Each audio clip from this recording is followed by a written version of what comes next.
And there is an increasing recognition that poorly managed sanitation and wastewater systems not only a big contributor to climate change in the form of carbon emissions, but also that this climate change threatens the existing sanitation systems and public health gains that we made over the past decades.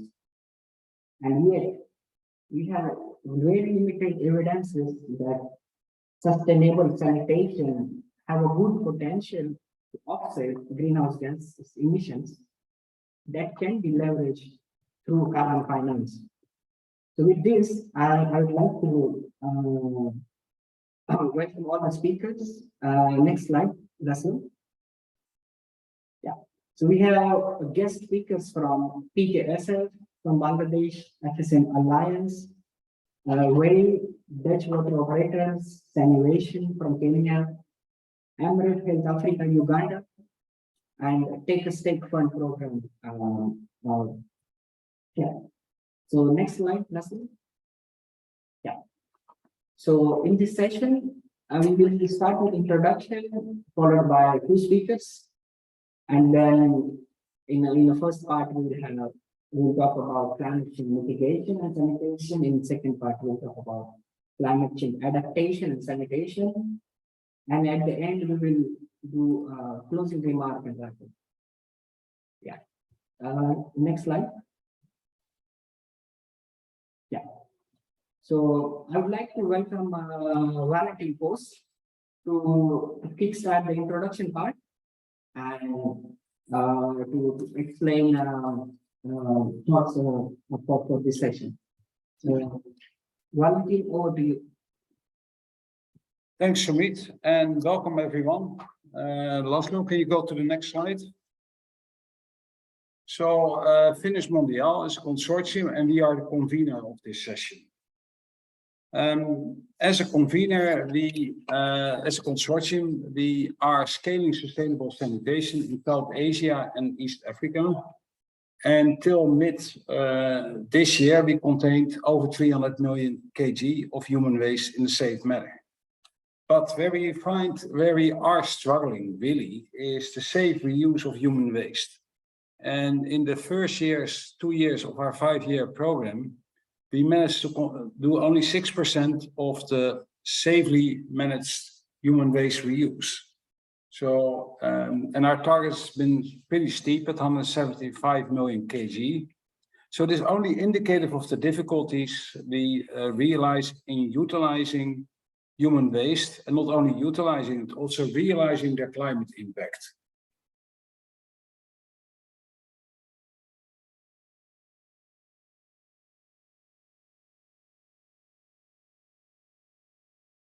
Valentin, you are on mute.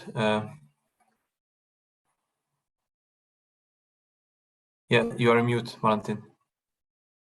Am I audible again? Hello? You are audible, yes, Valentin. Okay, thanks. So,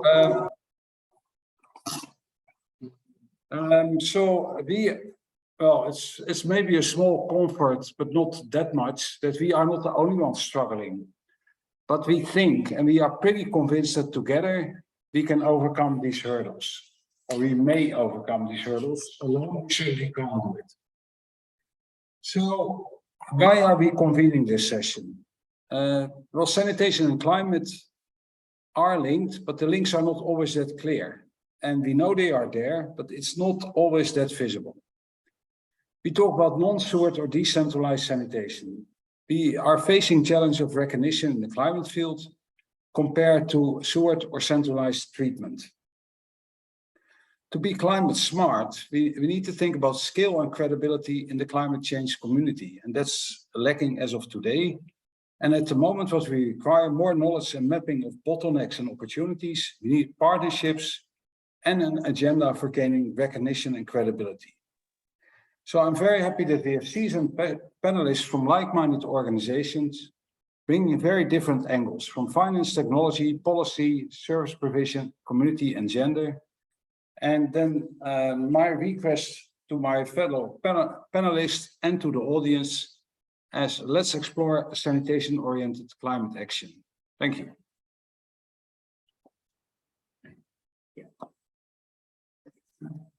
Okay, thank you, Valentin. So now I'd like to take opportunity to introduce our the second speaker, Andrew Cook. He's the CEO and co-founder of Sanivation. And Sanivation is based in Naivasha, Kenya, where they work on developing and operating citywide sanitation solutions. And for more information, you can always visit Sanivation website. Andrew, welcome on board. And now the floor is yours. Thank you. Thanks, Sumit. Hey, everybody. I'm glad to be here today. Yeah, Sanivation partners with cities to develop and implement sanitation services. We like to say we walk the journey with local governments and secondary cities to move from where they are, about maybe 20% of waste safely managed, to greater than 80%. And part of walking that journey is thinking about how the cities can develop their infrastructure in a climate positive way. So today, I just want to share a little bit of our thinking and some of the work that we're doing and how it relates to the climate sanitation nexus and how they can really work together. So maybe just firstly, like a quick definition of climate finance, right? I'm no climate finance expert, but I'll try to share some of my learnings of this over the past few years. So high level definition of climate finance is capital that's attracted to something because of climate impacts, right? And so ultimately this can come in a variety of forms in terms of climate finance. It can be public dollars that have a climate mandate. It can be concessional debt and equity financing due to the climate impact it's having. It can be grant capital due to climate impacts. And I'm sure there's many that I left out here, but I just want to make sure that when we think about climate finance, there's a variety of sort of ways to look at it. And there's also payment for carbon offsets, right? There's both, and there's a variety of markets here. I listed one in terms of the VER market. And then there's also sort of even just voluntary payments for carbon offsets that don't even fall within necessarily a carbon market. But I think one important point that I want to make here is not all sanitation projects will fit or qualify under the existing carbon markets. I think an important point to realize is just because they don't fit under the existing carbon market doesn't mean they don't have CO2 or methane abatement. And I think that's important when we're looking at this. And yeah, and in addition, sanitation has significant climate impacts, right? But actually not much financing today. So you may have seen in Barbara Evans's paper published on Kampala that around 50% of Kampala's carbon emissions or greenhouse gas emissions were tied to sanitation. Globally, estimated around 4% of global anthropogenic greenhouse gas emissions are tied to non-sewered sanitation. Yet, less than 0.05% of activities on sort of the nationally determined contribution. So a country's plan to reduce carbon emissions, less than 0.05% of those activities relate to sanitation. So there's a little bit of misalignment here. And so part of what I want to do today is share a little bit about some of the activities that cities can be doing and including in their sort of activity plans for their nationally determined contributions, which is something every country that's signed to the Paris Agreement needs to do. So yeah, I'm going to share just a few examples on how do sanitation services adapt to or mitigate climate change, right? And adaptation is all about adapting to the climate that change is happening. And one of the things that's happening is extreme weather events. So how do sanitation services prepare themselves for extreme weather events, right? And so just a few sort of pictures here of kind of making that link. So here's a picture of some work we did on the left in Kakuma refugee camp, where we were implementing container-based toilets. And you can see here on the left is a pit latrine. And you can see it was flooded and totally washed out, right? So you can imagine when floods happen, the risk of contamination when waste isn't well contained. So a mitigation technique, an adaptation technique is ensuring that waste is well contained at source. Secondly, it's sort of ensuring that waste can be contained and transported during storm overflow events, right? So here's a great picture in Naivasha, actually, of an exhauster truck transporting waste during a flood event. Here in Naivasha, actually, they do have a small sewer system.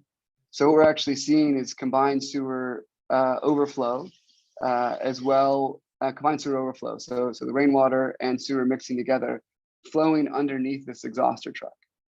And so important here is that, how do sanitation services adapt when there's extreme weather events and flooding?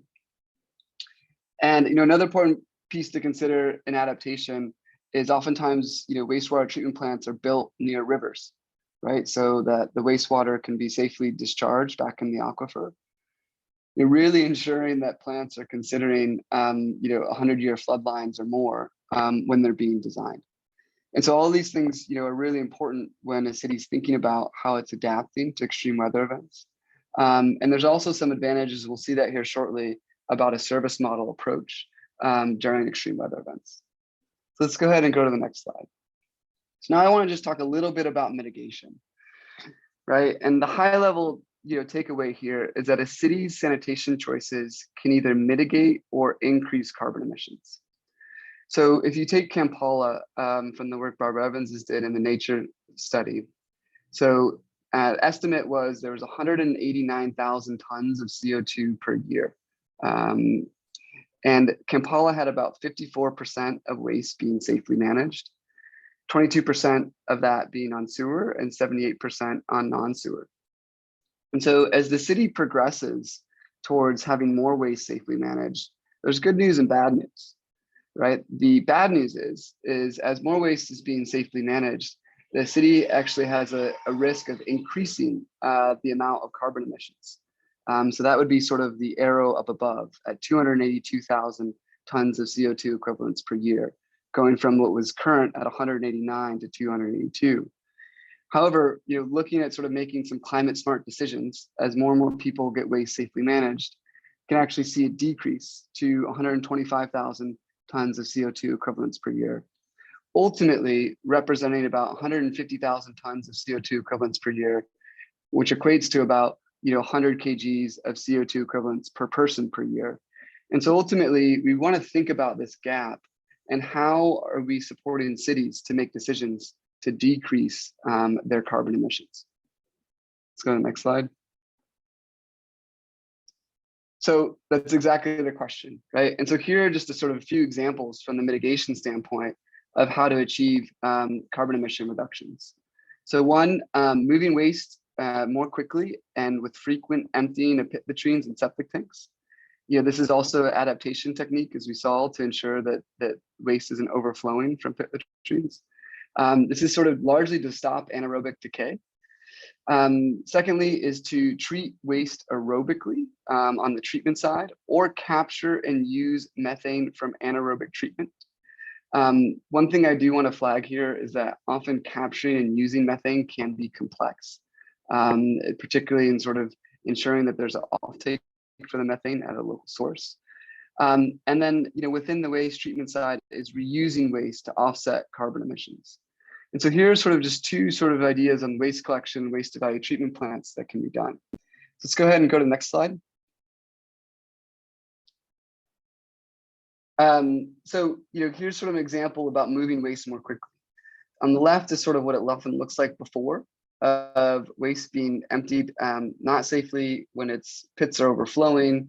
So both, the risk here is both a climate risk and a public health risk.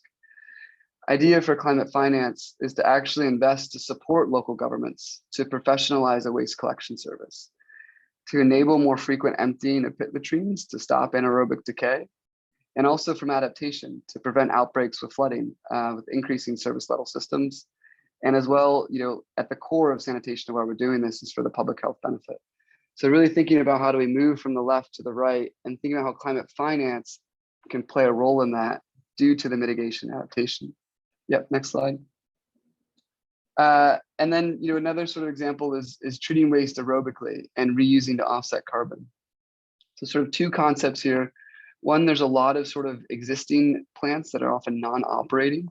Those non-operating plants are leading to anaerobic decay and methane production. Produces around 40,000 tons of CO2 over 5 years. These are rough estimates depending on population size, assumed about 100,000 population size. Secondly is investing in carbon positive waste treatment plants. And so that's about, we're estimating around 250,000 tons of CO2 over 10 years.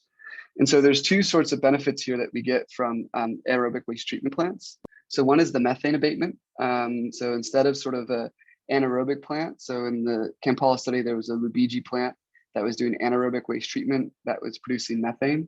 So if you do aerobic treatment over the sort of lifespan of the plant for 10 years, you're going to save around 80,000 tons of CO2 carbon equivalents. And then when you're sort of reusing the waste, so for Sanitation, we treat waste and transform into biomass fuels that replace non-renewable biomass fuels. And so the estimated CO2 abatement of around 170,000 tons of CO2 equivalents. Next slide. And these are just sort of some of the projects that we have coming online. So to date, in terms of the infrastructure projects that we've enabled, it's around 700,000 tons of CO2 enabled. And looking at some of these different locations in the people's waste and what the site was before, right? And what it's going to be after. And so oftentimes we're either seeing overcapacity or open field dump sites. And we're sort of looking at, okay, what was the situation before we came in and what is it after and what are the climate impacts that those are having? And so I just kind of want to end with this sort of question, right? In terms of those 150,000 tons a year of carbon, how is carbon finance helping the sanitation sector to mitigate that and adapt to climate change in our urbanizing cities? And I really think this is sort of the types of questions we need to start be asking and engaging sort of the climate change community to make them realize the impact potential that sanitation can have.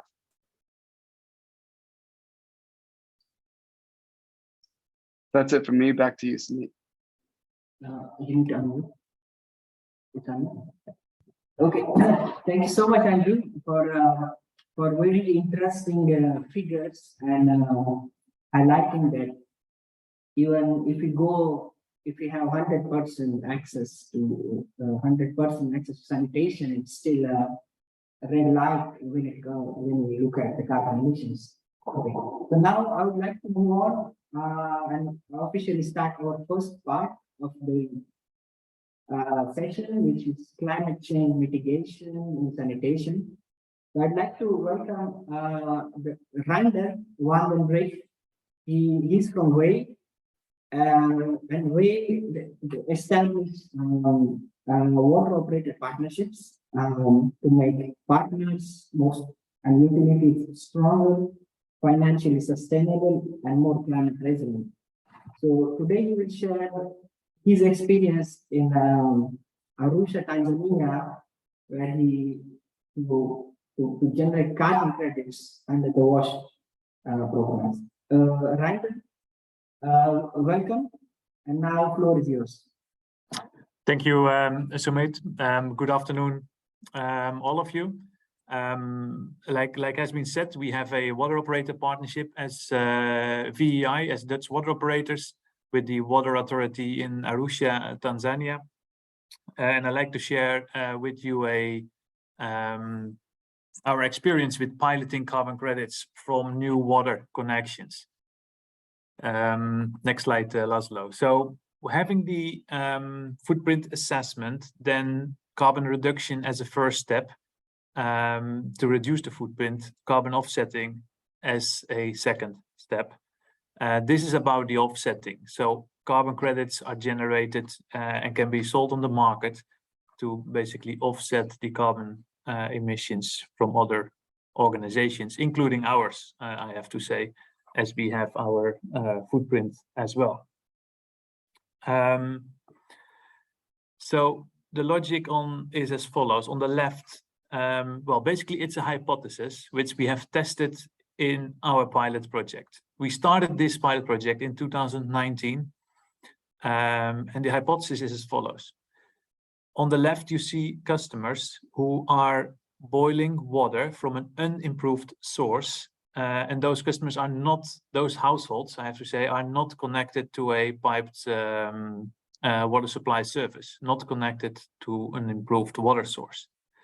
On the right, by improving the water service, so having a network, a distribution network nearby, and either a water kiosk or a household connection, like a yard tap, will lead to improved water source, and hence the water from the tap doesn't need to be boiled, and hence there will be less or no carbon emission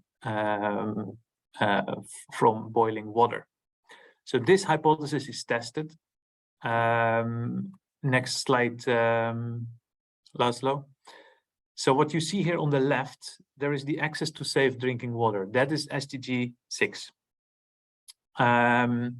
If that access is there, so the water is safe, the people trust the water, those are two very important conditions, by the way. Even if the water is safe, it might not be trusted. Then less fuel is needed to boil the water. That's SDG 13, hence reduced CO2 emissions, hence climate change mitigation. So then we have the two SDG goals here, which is 6 and 13. Back to the left, access to safe drinking water, also reduce time to fetch water, which is SDG number 5, gender equality. There might be even a fourth SDG target here related, which is 15. When it comes to reduce deforestation, reduced erosion, increased capacity for storage, etc. That one is not part of our pilot. So basically we had Climate Neutral Group supporting us here, and Gold Standard as our reference. And they have, I can say, audited us on the 5, 6, and 13.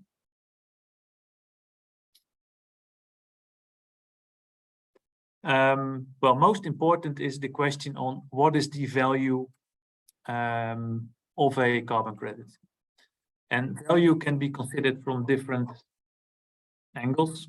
I've added the source of the information as well to reflect more. But one way is to look at what is the environmental social cost of a CO2 which has been emitted. So suppose we don't do anything, if a ton CO2 comes into the atmosphere. So the United States Environmental Protection Agency, the EPA, has submitted a report a couple of years ago to estimate the total cost of carbon to the society. Basically, they say that for every ton of carbon dioxide we emit into the atmosphere, we sacrifice about 11 up to 200 USD. So there's a whole huge variety in environmental degradation and negative social impact. So that's one way to look at it. If we don't do anything, what is the cost? The second one is, if we do reduce, what does it benefit? So that looks not only at SDG 6 in this case, for example, but also at the other SDG goals. And that can have benefits beyond the climate created shared value, which can be significant as well. The third way to look at it is, what if we sell the credit on the market? What does it give us? That is the kind of economic value. Well, that's market-based. It also is related to how many other targets are part of the carbon credit. Basically, the more tick the box SDG, the more value it creates. And the observation, at least from the Golden Standard website, is that there is quite a big gap between the current market value compared to the social cost of emitted CO2, as well as the value of reduced CO2. So that is not in balance in their opinion. And of course, there is the actual cost price. So it does, in our example, it's about having water network available, connecting, community sensitization, those costs, as well as administrative and auditing costs, are included there as well. So those are four ways basically to look at the value. In our pilot, I will come back later in the next slides on what is the balance between the value, the monetary value, and the cost price. So in our case, we have connected 1,447 households, which is referred here to as customers. So this is not people, but households. The average household is like six and a half people on average. We have realized 1,434 ton CO2 in the first year, and this has been issued just 2 weeks ago. So in terms of timeline, we started the pilot in 2019. It took long. It is also involving the beneficiary, street leaders, water authorities, but also many other stakeholders as well, which need to be part of this. So what we have seen is that 75% of the households are not eligible. Not eligible means they do already have improved water from the pipe network. Basically, they go to the house, to the neighbor, and get a bucket of water there, and that's what they consume. So it's not that they go to an unimproved source that needs to be boiling. So what you see also in that pie diagram, in average, like 75% is generating 0 ton CO2. The eligible households, they generate 4 ton CO2 per household per year. On average, you get like 1. So basically, if the area, the selection of the area, that's one of the lessons learned. If we have a better selection of the area, like more of a green field approach, where people are not taking the water from the neighbor, that will make the quarter, the green quarter, much bigger and hence more efficient.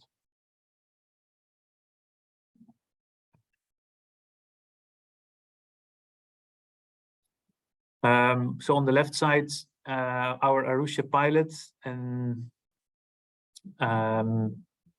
business case, rough business case with high initial costs in our case. Basically, well, we have, it's new, and therefore we have quite some costs for the relatively compared to the revenues. So basically the costs are relatively high because of the pilot stage. The revenues are relatively low because what I said, 75% is not eligible.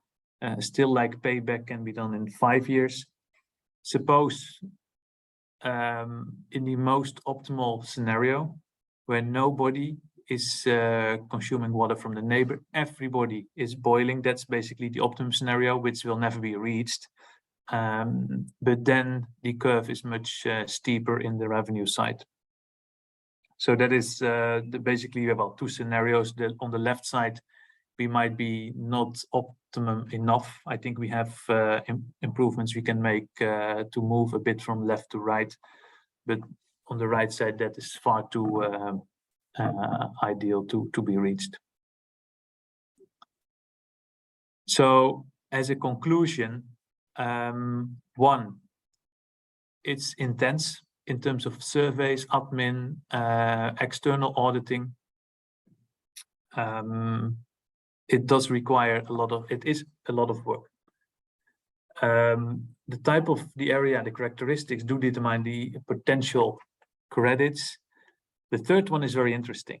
The generating credits, which in itself is a very abstract concept, but it becomes very tangible because it's linked to so many operational improvements, because you only can generate the credits if your quality is at a good level. You only can generate a credit when the customers do trust the water and are satisfied with the service. And also you only can generate the credit if the costs of energy productions are not too high, because that will be on the negative. Like if you do consume a lot of energy to produce the water, that of course is balanced in the final outcome of what is generated.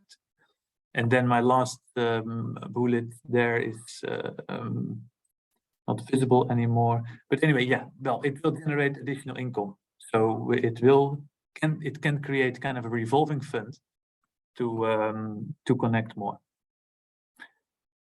So thanks for listening to this pilot from the water sector. Look forward to further discussion. Thank you. Thank you so much, Rander, for again one more interesting presentation and sharing your experience about actual carbon financing in WASH. Yeah, we see that this process is quite intense certification, and carbon finance term is relatively new in our market. So we all of us need to learn from these kind of experiences, and also need to investigate ourselves in our existing projects, because also Andrew and you both pointed out not everything falls under, or not everything can be financed to carbon finance. Okay, thank you, Reinder. So we will have more intensive discussions in panel discussion as a next phase. But before that, I would like to make it more participatory. So as all the audience, you can type your question in a chat box in Zoom, and then we'll take it up in the panel discussion. So in panel, we have 5 panelists in the first session. So we introduced Andrew from Sanivation. We have Comfort Hajira from AMREF Health Africa, Uganda. We have Jennifer Williams, Executive Director of FSM Alliance. And FSM Alliance is also a member-based network created to support working in fecal sludge management. And we have Reinder from WAI, a regional manager. And we have one of our own colleague, Wanjohi Martin. He is representing Take a Stake Funds, where it's Take a Stake Fund, it's impact investment funds, looking amongst ourselves and others to invest in decentralized sanitation businesses. Okay, and so now I'd like to go back to Andrew for Andrew to ask a quick question based on his presentation. So Andrew, if you're there, you can unmute. Yeah. So I would like to know more about what can be done to enable climate finance flow in sanitation. Yeah. Yeah, thanks, Sumit. I think one of the big things is first making people see the link, right? That sanitation is linked to climate change, and there are opportunities to make decisions regarding sanitation solutions that help to mitigate or adapt to climate change, right? So, I said the 150,000 tons of CO2 per year a city can help mitigate as they go on their journey to safely manage sanitation. That's like 30,000 cars, right? Taking 30,000 cars off the road. And so the more that we can have people recognize the links between sanitation and climate change is really important. I think in addition to that, monitoring the types of sanitation options and how much carbon emissions they produce, I think be really useful. So cities can understand, okay, this is what this option will produce in terms of carbon and methane. This is what this option will produce. And I think lastly, it's back to that point of the amount of activities, sanitation related activities that were included in the national determined contributions, right? It was 0.05%. So, can we partner and support governments to recognize the link between sanitation and climate change and include sanitation activities in their nationally determined contributions so that they actually become prioritized? So 3 things: making people see the link, monitor the types of sanitation solutions and how they relate to carbon emissions, help countries include sanitation activities in their NDCs. Thanks, Andrew. Then that's very helpful. I have a question to you, Joey. Since you are representing a financial institution and you're looking into wash businesses, why is it that you think an organization like you, Take a Stake Fund, is really needed? Why are not more regular financial institutions interested in this market? And how do you see the link with getting into this voluntary carbon schemes, as Andrew or Randy were talking about? Do you see that's an opportunity? So the question is in two parts. Maybe you can start with part one. Thank you, Valentin. So responding from a funder's angle, Take a Stake is an investment vehicle that looks at the wash sector and linked sectors and provides impact capital for these businesses. And a good example is Andrew's business, Adaptation, based in Kenya. So looking at it straight from that angle, then as a financier, I want to make sure that our project or a company has been able to demonstrate financial or operational and commercial sustainability and also stability. But then moving to the whole discussion about the carbon credit markets, there's been some work. We are not into that, but I would like to respond to that question about the carbon trading. There's work that has been done, a report has been done recently by South Pole, which we know has done a lot of work in this sector. And so they are emerging themes on carbon trading. So even if we are seeing more of demand, more of innovation, and a significant increase, sophistication in projects, there are key areas. And I think one of my panelists from VEI alluded to that in terms of the projects have to be really quality. That is one of the aspects that we're seeing. So even if there's increasing attention towards and focus towards carbon credits, quality cannot be compromised in terms of the robustness of the business model of the projects. Can you be able to trace the end line, that is carbon credit? And then the other thing that you're seeing is that we are seeing also new methodologies and new actors coming into this place, So even if so when you look at carbon trading, I can't understand we are coming in. So even though the demand side, there's heightened attention on carbon trading, with fundamentals of projects, feasibility, and still come into play. I think that responds to the first part of the question. What was the second part? The second part, but maybe you can also take it later. But the second part is really in your view. No, you're looking at businesses. I'm rephrasing it a little bit. You're looking at businesses. Are you really looking into the carbon element as well? So is this part of when you do a due diligence on a business which you would like to support, a sanitation business?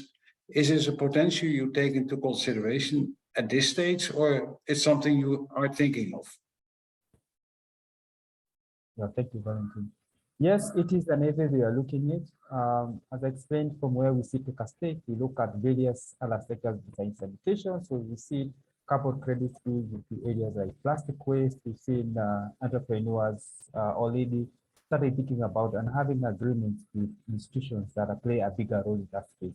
But having seen that, even especially once the link, which Andrew has also mentioned, in terms of there's not much evidence that papers out there to show the quick link between climate change and sanitation.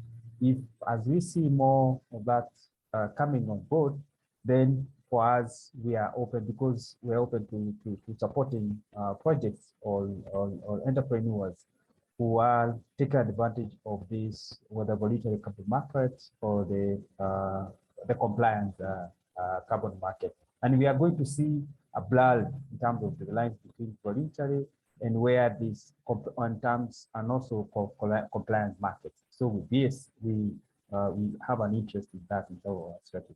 Thank you. Yeah, thanks, Joey. Yeah, thanks, Martin. Now I would like to go to Jennifer. So Jennifer, I saw you are quite active while working on community-based adaptation activities and policies. So I'd like to ask you that we have quite complex frameworks, policies, national target, global target related to climate change, but do you see that can we have these kind of things also at a community level? Maybe not at not even at a national level, but how do you see the benefit of having similar policies and targets at community level? How it will affect this overall sanitation contribution to climate change? Yes, thank you, Smit, for the question. I would actually say no. I don't think that there is a need for these complex frameworks, policies, and targets at the community level. It's not, these types of tools work in a particular environment and in a particular setting. I would argue that they don't work well with community engagement. And I think what we see in a lot of, particularly in countries in the global South, who tend to be more relationship or social contract driven, these types of frameworks and policies are not in alignment with how they conduct their daily lives.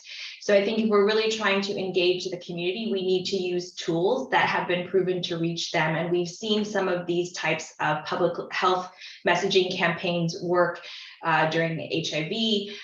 So I think there are definitely some communication tactics that we need to be using that could better engage the community to bring the issue of climate and sanitation in more relatable terms. So the thing that Andrew mentioned about how many cars are removed off of the road, how does that impact carbon emission and greenhouse gas, but also where are we, how could their life look different or be more positively impacted, and let's use real drivers that mean something to their life, because to be quite frank, the SDGs don't mean a lot to them on the day when they're making choices about where to send their kids to school if their child is sick. Frameworks don't really give you a way to address those.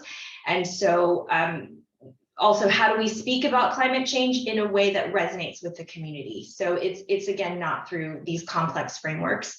Many of you have discussed already on the panel that it took you some time to understand the complex framework about climate change and carbon credit. So I think this is not the way to engage the community. I think it's the one thing that we haven't done well in the sanitation sector. And I think there's a lot of lessons learned from the recent COVID pandemic about what worked well in terms of public health messaging and what didn't. Over. Thank you. Thanks, Jennifer. It's crystal clear. But since you're talking about community, and we have in the room, we have Haja from Uganda, and she's working a lot with communities. Haja, how do you see the role of communities, and particularly of women and youth, in building these household systems and the community resilience to fight adverse impact of climate change? But not only that, you saw in the presentation of Andrew that when we start moving up the sanitation ladder and we increase the sanitation coverage, that initially there will be more carbon emissions. So how do you look at it from the community angle? Thank you very much, Valentin. Thank you, Jennifer and Andrew. So from my point of view is, well, let's not look at it from what the role of community per se contributing, but also how communities can be supported to thrive in the faces of climate change. Because unless it makes sense to me as a community person, then I won't really care. So they won't understand our language of carbon credit. They won't understand mitigation, adaptation, but it's our role to make sure that when we're looking at locally led adaptation principles, even for sanitation, moving up the ladder, is that there's the benefit for them. So looking at a woman, given that a woman has a role beyond just providing safely managed sanitation facilities, she has the role of nurturing and being a biological teacher. So I see the role of a woman as when given the right knowledge and skills, and also shown how they're going to benefit from the climate change mitigation adaptation actions, they are able to pass on the knowledge and skills to their children effortlessly. It becomes second nature, and so they will teach. But then the winning point is it has to make sense to them. It has to move away from boardroom and workshop talk to down to the women and have conversations in dialogues with them. And when it comes to the youth, I mean, when we nurture these people, they eventually will become youth. So that's when the carbon credit will make sense here. What's in for the youth? How do we support the youth to benefit from carbon credit? Because we know they are drivers of change, especially when it makes sense. They'll tweet, they'll be on social media, but then there has to be a connection between the climate change talk and what's in for the youth and how that can positively build them. And then the payback is going to be their positive contribution to climate change and promotion of the safely managed sanitation, improved sanitation facilities up the ladders, especially like what we do under Finnish Mondial with the Director of Industrial Training, giving them the right knowledge and skills to provide those services at community levels through vocational institutions, training through vocational institutions. Over to you, Valentin. Thanks, Hajra. You gave a very crystal clear answer to a very difficult question, I thought, but much appreciated, very clear. Yeah, great. Thanks, Hajra. Thanks, Hajra. By looking at time, I would like to ask one last question to Reinder. So as we see that this in carbon world, the offsetting countries are mostly Western countries, high-income countries, and where we generate actual carbon credits, they are low-income countries or mostly developing countries. So, as based on also your experience, how easy or difficult you think it is to deal for these two different worlds to cooperate with each other on different various processes, for example? Yes, thank you. Like Comfort Hadja already said very well, like it is a gap. Like there's a big gap between, on the one hand, the world of the community and their needs, and on the other hand, the abstract world of carbon credit. So to our experience, it's crucial to have someone bridging the gap. In our case from Arusha, and Mshana did a great job here from the Arusha Urban Water and Sanitation Authority to bridge that gap. But it's not easy. Like an example, a credit legally is owned by the one that has generated them. So officially the credit is owned by the household. But the credit is of zero value. It's worthless because you need first whole registration and the process of the gold standard in order to monetize it, to make it a real value. So the household need to sign a waiver to give up the right of the credit. That already is not an easy thing.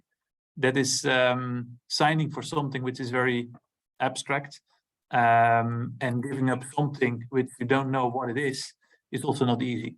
So those are, that's an example of how, on the one hand, how strict the gold standard procedure is, which is good, but also how big the gap is to kind of explain to the community how to deal with that. When talking about the strict procedure, when you think of is it something real, what is generated? I would say yes, it is. Basically, everything is checked and tested. So is the household cooking before boiling the water? Is it doing it after? How much water is provided? How much energy was used to generate the water? All those questions are there. And I believe by making that transition to before and after, yes, there is a change in the carbon emission, but it comes with a procedure and it needs a good communication towards the community. Thanks. Thanks, Reinder. We do see some questions coming in the chat. Do we have time or we have to go to the next Maybe because those questions are also related to our second part. So we'll take this question to our second part. Yeah, and meantime, if you have any questions or any remark to any of the speakers, just type in and we'll take them in the second part. And if we cannot manage in time, because the sessions are, as you know, very limited in time, we'll take them offline and we'll ask whoever you address it to answer it directly. Yeah. Okay, thanks, Valentin. And so I have a quick announcement that after this panel, we plan to have a quick poll, like a 5 question, but by looking at time, we can skip that. But again, this poll is also available on our this Pathable website, of our World Water Week session. So you can always go there and vote, then and participate in the vote. So now I would like to welcome a colleague, Laszlo and Valentin, to take over this second part, which is sanitation and climate change adaptation. Yeah, Laszlo, welcome, and now floor is yours. Thank you, Sumit, and thank you for all these interesting insights from our panelists, and thank you for the attendance of our audience. We are moving towards the next section of this session, which is climate change adaptation and sanitation. And here we would start with a brief presentation from Comfort Hajra Mukasa from Amref Health Africa. And she will give us some insights on how climate change, how sanitation can be an enabler of climate change adaptation. So without further ado, I would like to ask Hajra to start her presentation. Thank you, Laszlo. Thank you all for joining in. My name is Comfort Hajra. I work for Amref Health Africa in Uganda, finished Mondial. I see colleagues from the WASH SDG program. I've also seen FSM Alliance that I'm part of. So let's be a next.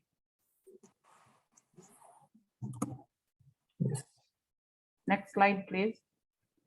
Yes, so climate change adaptation and sanitation. Martin, this complex subject, sanitation, climate change, a community thing. So to begin with, one quickly would say, okay, let's provide appropriate technology and provisions that are climate smart. But then we know, especially grossly in Africa, we are still grappling with telling people to stop opendification. So we are still down the ladder in some communities. But then when people start climbing the ladder, we are going to see the traditional pit latrines. Are they acceptable? Yes, they're acceptable from the public health point of view to stop opendification. But does opendification contribute to climate change? I mean, does it affect climate? Not so much, because I mean, the nature takes care of that. But then when you look at the traditional pit latrines, are they the best option? Definitely no, because science states that with the traditional pit latrines, you know, the fecal matter is contained and there's a lot of emission, and we contribute quite greatly to greenhouse emission of about 377 kilograms per capita per annum. So our main drive would be transformation of the traditional approaches that we transform them into more climate smart approaches and technologies. But then how do we make that a community thing? How do we move away from paper to actually communities taking that on? So how do we, so now someone will look at, next slide.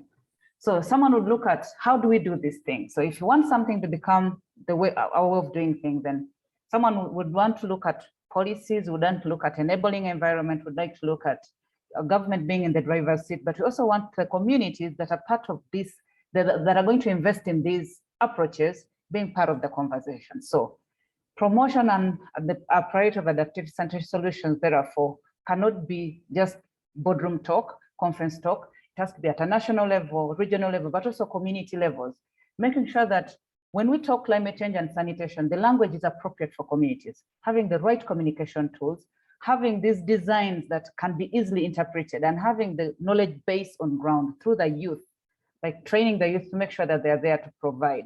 But then also making sure there is benefit. If you're looking at benefit in terms of jobs, looking at benefit of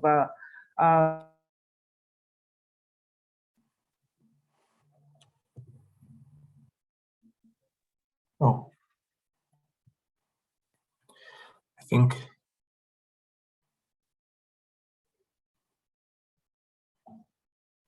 we lost Hajra. Hajra, can you hear us? I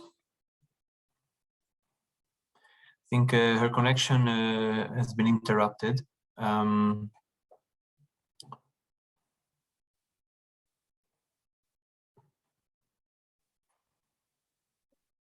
Yes, Laszlo, she's not Yes. in the list anymore, so. Okay, so I think No, there's, yeah. yeah, this was already the last slide that Hajra talked about. Is basically how these adaptation plans, how they could be embedded more in local communities. And I think as a climate change adaptation is a very holistic concept. It has to be always contextualized in local communities. So definitely also it applies to how it relates to sanitation. And I think because Hajra might be able to reconnect, we could jump to the I am back, sorry. Yes, great. So you had your last slide. Yes. Yeah, sorry for that. So like I was saying, when we have the enabling environment and we have regional, national government and community having a space to have meaningful conversation, then maybe we can get somewhere. The communities are able to tell us their real felt needs. We're able to assess their levels of awareness and also their capacities to afford the improved sanitation facilities now. When we have that, then that will give us the room to develop a standard. We have the standard, but we also have learning examples where people can emulate from. So having centers in communities where people can see what these improved toilets look like. But then when we, in our implementation of such programs, we see that while communities may be willing and they may be aware, sometimes they lack the capacities, but also to a great extent, communities are really not aware of, their awareness is still low of the importance of improved sanitation and climate change. The connection is not there. But do we need to wait for the communities to make the connections, or do we really want to build capacities of communities in terms of having the right skills to put up these improved toilet facilities, and also in terms of being economically able to invest in improved sanitation facilities? So then we need to strike a balance. Do we want them to be aware before they do the implementation, or do we want us to do the implementations so that as the community see the benefits of improved sanitation in their lives in terms of health and also changes in climate, then they will take it as a way of doing business because it has a direct benefit for them. Thank you. Thank you, Hajra. I think you very much perfectly outlined what challenge we have and what opportunities we have in front of us in terms of policy, in terms of finance, and how to bring the right technologies to the communities where it's much needed. So we are going to the next panel where we have the following guests, Andrew Foote and also Hajra from the previous panel, Jennifer Williams from FSMA, and our colleague Vanjo Itauri. And now I would like to especially welcome Managing Director, Mr. Fazlul Kader from PKSF Bangladesh, which is a government established organization operating since 1990, and they work with poor people, entrepreneurs, and farmers. They are very much embedded and close to the community and finance great results. And following up Hajra's presentation, community was mentioned, and policies and finance and technology was mentioned. And I think PKSF is in the right position as a government established organization to address and integrate all these aspects. So I would like to ask Mr. Kader how these aspects are integrated in the work of PKSF. How do you reach out to communities and make climate adaptation a reality in their life, please?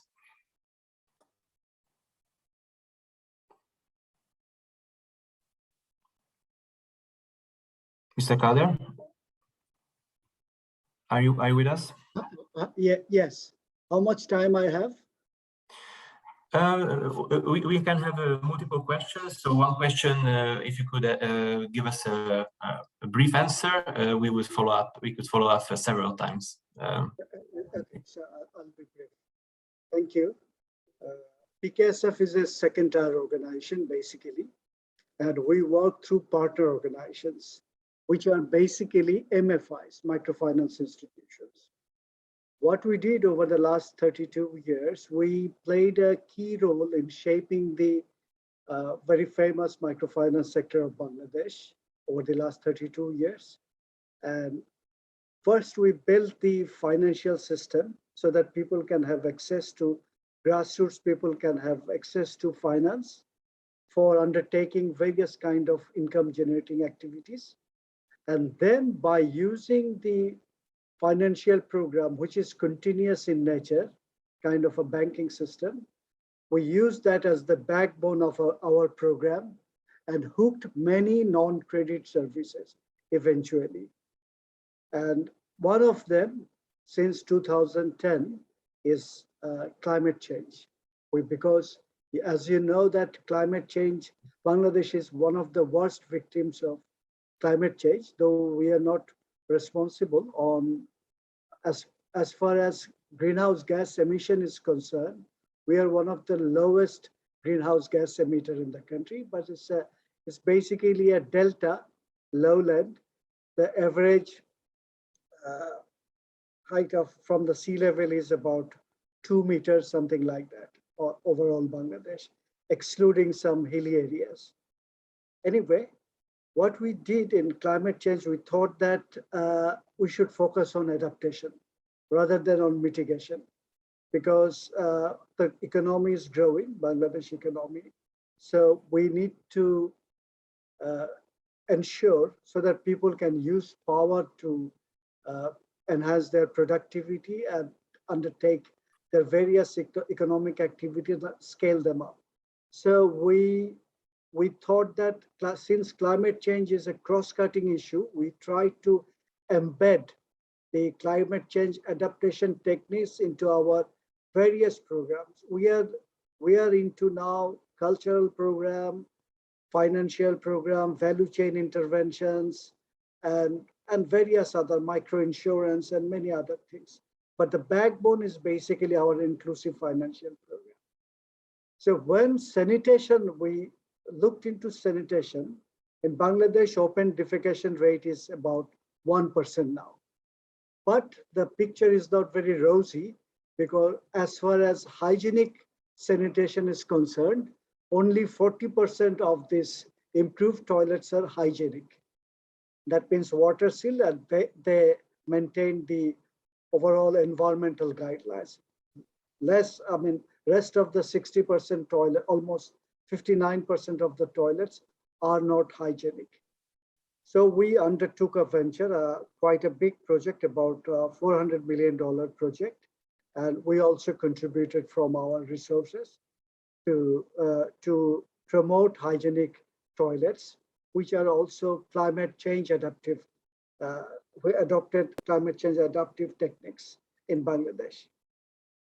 But the problem is Bangladesh is a very densely populated country, as you all know, and the total population in just 56,000 square miles is about 170 million people.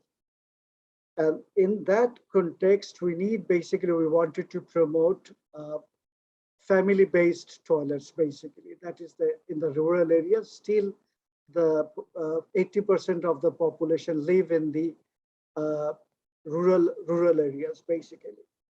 So we thought that grant financing is not a good idea, because through grant is connected with lots of challenges, because if we go for grant financing, resource mobilization will be a problem.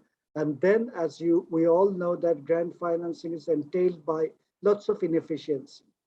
So we wanted to ensure whether our venture is demand driven.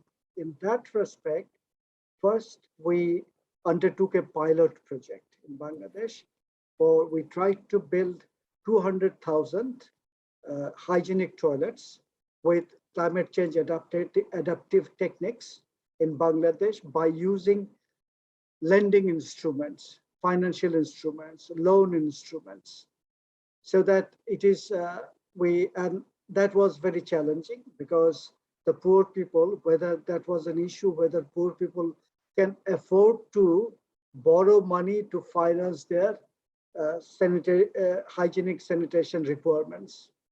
And we were successful. We found that in Bangladesh now, people are very interested to take loan for building hygienic toilets, and we call them second generation toilets. These are pit toilets, basically, and twin pit with 3 slab ring is mandatory. And we have got about 27 guidelines, environmental guidelines, so that the pathogens do not get through the soil to the groundwater and the ponds. So this is simple technique. We basically use the sand fill techniques.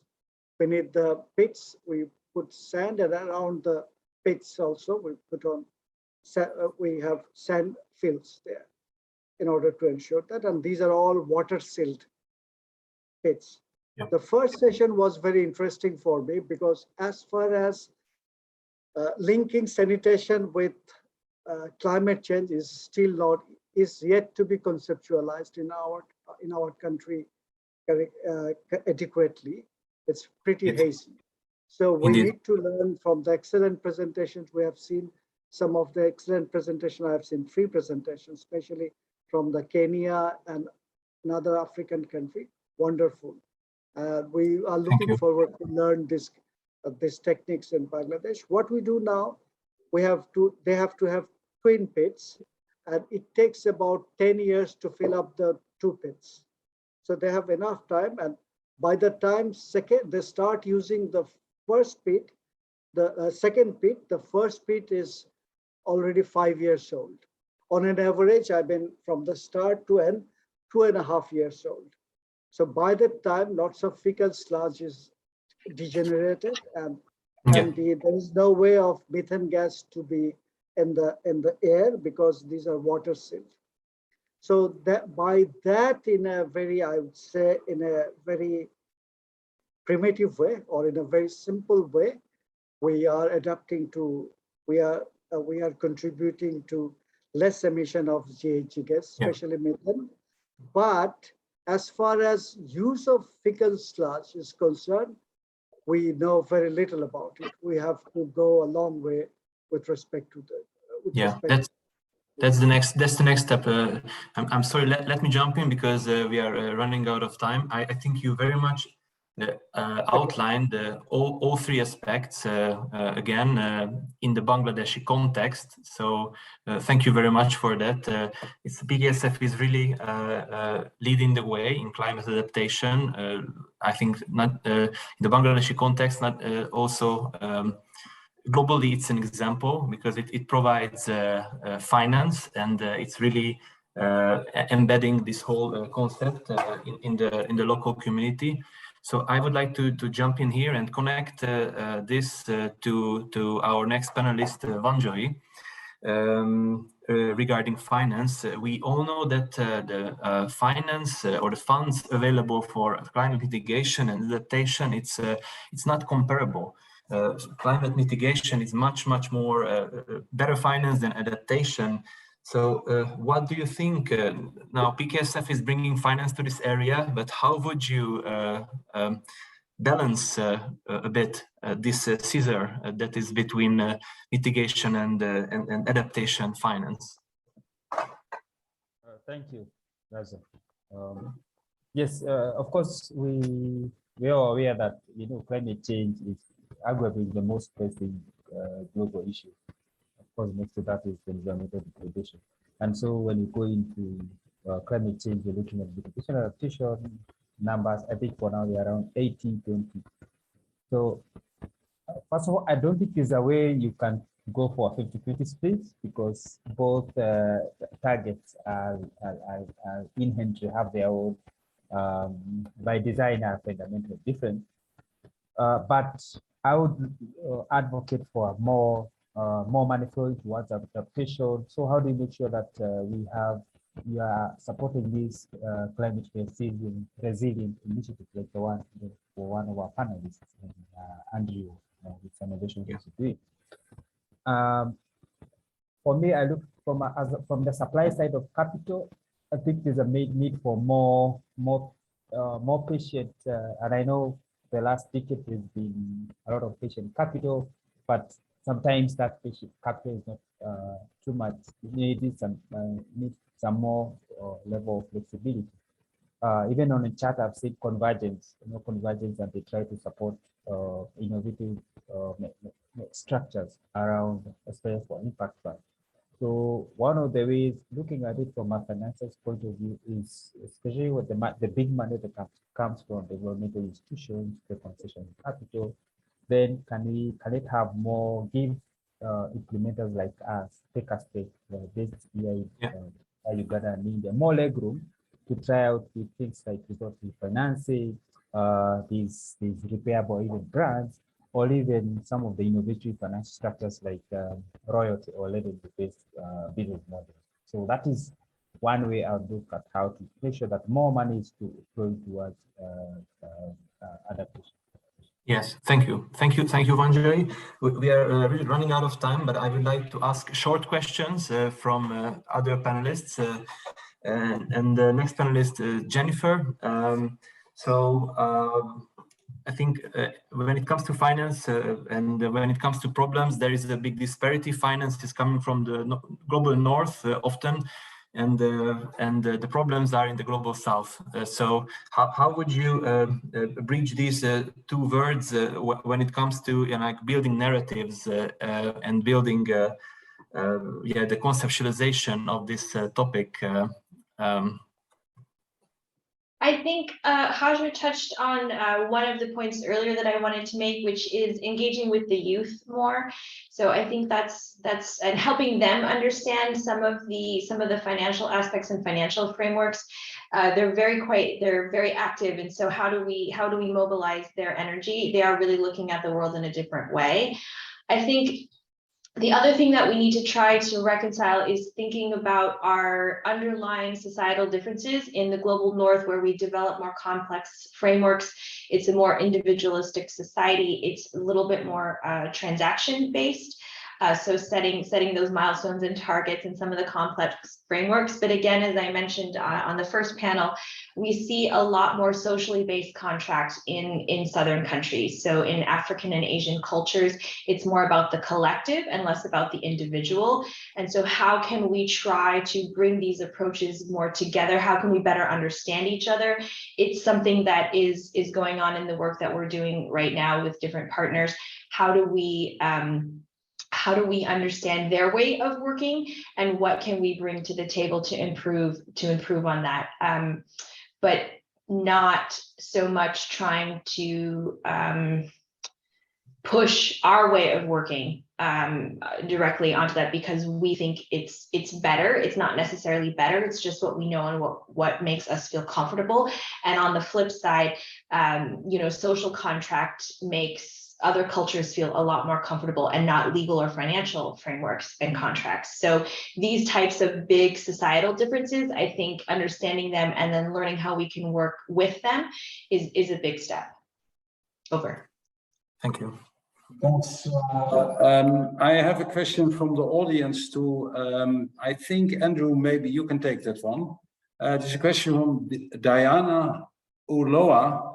How can we measure the contribution of sanitation to adaptation to include this in the NDC and ask for investment as an adaptation strategy? Andrew, do you feel comfortable answering this question, or if not, we can ask someone else? I'm not a NDC expert yet, so someone else should take that question. Martin? Martin, you are comfortable with this question, or also not too much? I can probably just try to answer it, although I've seen that one of the problems from, I think it is a study that was done by IEED that was released recently, and they're saying that one of the problems with adaptations is that we've not had a lot of the national development in the NDC targets activities. You don't have a lot of activities that relate to the SDGs that clean water and sanitation, especially sanitation is trying to meet. So that means now in governments now or national governments, they don't allocate enough budget towards that. But I do see that. Okay, now thanks. It was a difficult but very interesting question from Helvi Heinon. She or he, I'm sorry, I'm not that conversed. You're rightly saying that we are now talking mostly about carbon, but we're not really looking at phosphorus and, for that matter, nitrogen. So is any of the panelists comfortable in dealing with that question?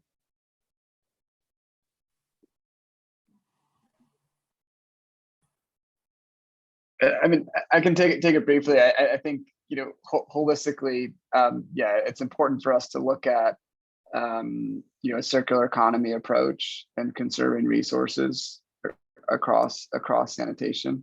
You know, in terms of nitrogen and phosphorus, you know, the countries the world sort of reached peak phosphorus demand. So yeah, I agree that all of these things are important. And I think to Jennifer's point and others, how do we contextualize them locally to make communities realize why they're important? And how do we, you know, simplify the communication to show how sanitation is able to drive real and local impact that it can. Yeah, thanks, Andrew. Maybe I can just add one more line to that. I think that was a very valid point that that came out, because if you look at a little bit practically, if you don't recycle those nutrients from waste or fecal sludge, what we will do is we will create new one from, like, for example, chemical fertilizers.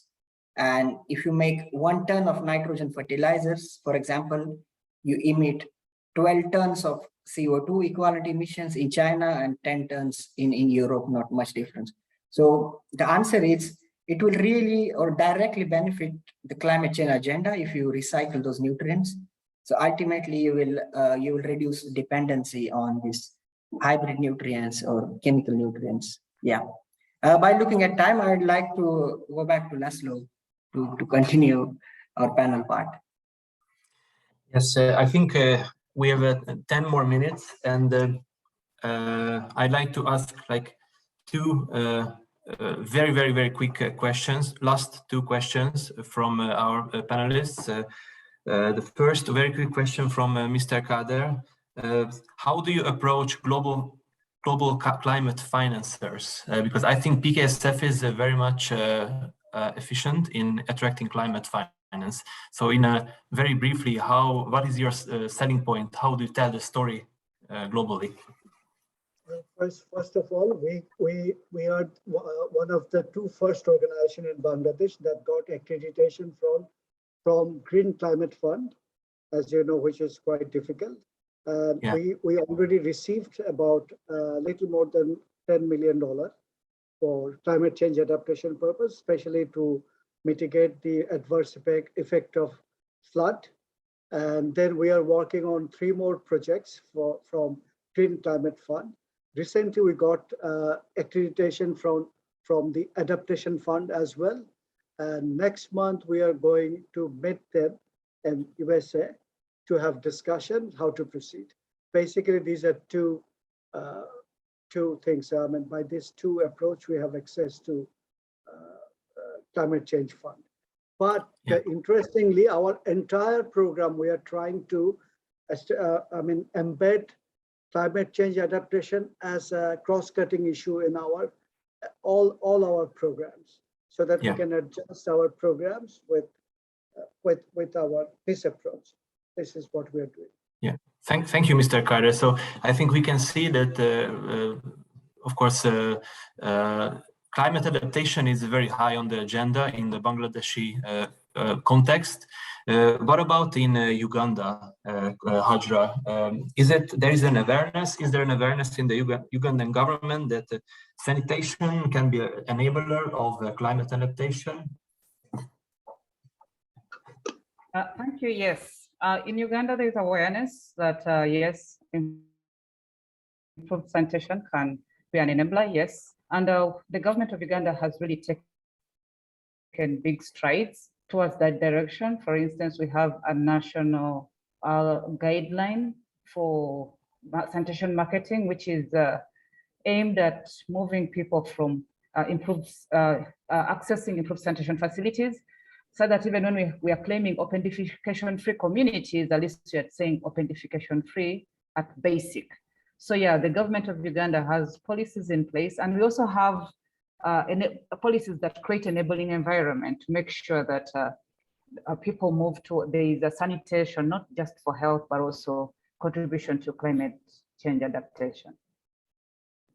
Thank you for both of these contextual insights. So I would like to give the floor to Valentin for closing the session. Yeah, thank you. Thanks, Laszlo, and thanks to all the panelists and to the audience. I think it's been a very exciting session, and as usual, these things always go too fast. But what we have been trying to address is how do we link safely managed sanitation and human waste reuse, because it's not only about adaptation, it's about mitigation, but also human waste reuse to climate. And one of the things which are coming up clearly is that we need more credibility in the sector. So we have some pilots, we have some indicative projects there are some efforts being done in many different places. And it's a good thing to see them coming together, but we also need to scale. And only then, although PKSF is already moving ahead, we are more eligible for certification, not only from voluntary schemes, but also from other schemes. And that's for most of the organizations still not possible as of today. And only after certification, we can go into the climate financing. So we still have a long way to go, but as we all can see, we are in this together. We need to be in this together, and we need to continue together.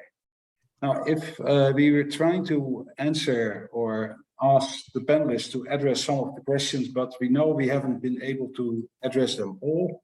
So you can reach out to the speakers directly after the session, or if that's not possible, you can also reach out through the conveners.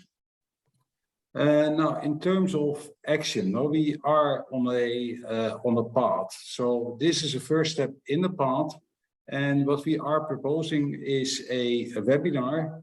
We'll talk to some of the people in this session, but also to others who are interested. We would like to have in the last quarter of this year a webinar on the same topic and to see what progress we have made. So we know there are some questions on technologies, there's some questions on engaging community, and I think some insights have been provided. But we should really move further ahead, and we really hope to see you all there in that webinar, which will most likely be in the month of October or November. And if you have any specific contributions, I suggest you reach out to the conveners. And for now, I think we are doing extremely well on time. Yeah. So we are closing 3 minutes ahead of time, which is big congratulations to you, Laszlo, to you, Sumit, for doing this very punctual. This is very unusual. So, and I really want to thank all the panelists for their excellent contributions, really much appreciated. And I would like to thank all the audience for a very, what I think indeed is a very interesting session. And we hope to see you in person in case you are going to go to Stockholm, to see you in person. And in case you're not, well, let's continue online. So thank you all. Bye bye. Yes, thanks for all of you. Thank you, everyone. Bye. Bye. Bye, everyone.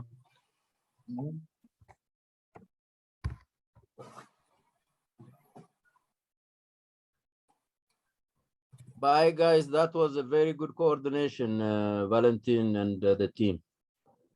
Thank you, Thanks. Salfiso. Bye, Salfiso. Hi, Hijra, how are you? I am fine, Salfiso. I didn't see you. I know, I have know. waved at you. I should have given a special greeting to you. How is that small boy or girl? Congratulations to you all. Yes, Muturi. Hajilal, Laszlo. It's really nice to have to see you guys. I can't wait to see you all very soon. Right, same here, same here. Yeah. It was a real pleasure. Thank you, Hajra, and all the panelists who are still here. Thank you. And thanks Sorry, for joining. my internet chose today to mess me up. A perfect day for me, but I kept bouncing back. Sorry. Yeah. Very quickly solved it. Yes. Okay. Bye, guys. Bye, Hajra. Thank you. Thanks a lot. Or I copy pasted all the questions from the chat, so so we will be able to check that. Yeah. All right. Bye everyone. Bye, Salfiso. Thank you. I hope you'll share the presentation, right? Oh, of course. That's for sure. Thank you. Thank you. Bye, Have a good Salfiso. one. That was a good coordination. I appreciate it. Thank you.